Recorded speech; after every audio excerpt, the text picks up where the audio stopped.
किस तरह देख रही है?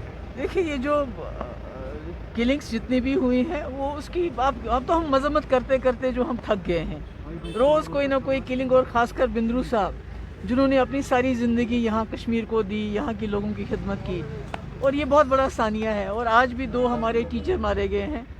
तो मैं समझती हूँ ये जो डबल इंजन सरकार है उसकी सबसे बड़ी नाकामी है, क्योंकि उन्होंने जम्मू कश्मीर में जो पिछले 2.5 साल से यहाँ जो जुल्म ढाए हैं, यहाँ जो सख्त पॉलिसी अपनाई है, सिर्फ हमको ये कहते हैं ये सिक्योरिटी के लिए हम कर रहे हैं और मिलिटेंसी को ख़त्म करने के लिए कर रहे हैं। चाहे वो घर घर में क्रैक डाउन हो, चाहे मारपीट हो लोगों की, चाहे लोगों को नौकरी से निकालना हो, चाहे जर्नलिस्ट को तंग करना हो, चाहे लोगों के जो बिजनेसमैन हैं उनके घर में छापे, सब कहते हैं ये हम कर रहे हैं क्योंकि हम मिलिटेंसी को कंट्रोल कर रहे हैं। मगर at the end of the day कि आप देखिए कि जितने हालात ख़राब हो रहे हैं, अभी आपने खुद कहा कि पिछले 2 दिन के अंदर 5-7 किलिंग्स हो रही हैं, हमारे यहाँ हो गई हैं। और अभी ज़्यादा से ज़्यादा ये होगा, शाम को मीडिया पे चलेगा, बहस चलेगी, हिंदू मुस्लिम हिंदू मुस्लिम हिंदू मुस्लिम, उसके बाद कोई और हादसा हो जाएगा। क्योंकि अभी कुछ दिन पहले यूपी में वो बहुत बड़ा हादसा हो गया जहाँ बीजेपी के एक मिनिस्टर के बेटे ने, जो कहा जाता है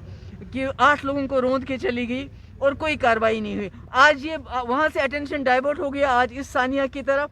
अब खुदा ना खास्ता कल को कोई और हादसा होगा, फिर उस पर टीवी पे गोदी मीडिया पे डिबेट होगा, हिंदू मुस्लिम। कुछ होना नहीं है। अब मुझे डर ये है कि ये जो सानिया हुआ, इस सानिया के बाद कश्मीर में और सख्ती करेंगे ये लोग, क्योंकि उनको बहाना मिल जाएगा अब और सख्ती का और जुल्म का और सितम का, जो पिछले 2.5 साल से इन्होंने यहाँ के लोगों का नाक में दम कर रखा है। जीने नहीं दे रहे हैं, रास्ते पे चलने नहीं दे रहे हैं, तलाशियाँ, छापे, NIA के अलग, ED के अलग, बिजनेस खत्म, JK बैंक को इन्होंने छोड़ा, यहाँ के जर्नलिस्ट उनके नाक पे दम कर रखा है। तो मैं समझती हूँ कि उसमें सख्ती और ज़्यादा होगी, और जो इनकी अपनी नाकामी को छुपाने के लिए कश्मीर के लोगों के ऊपर और दबाव आएगा और उनको तंग किया जाएगा। Thank you so much.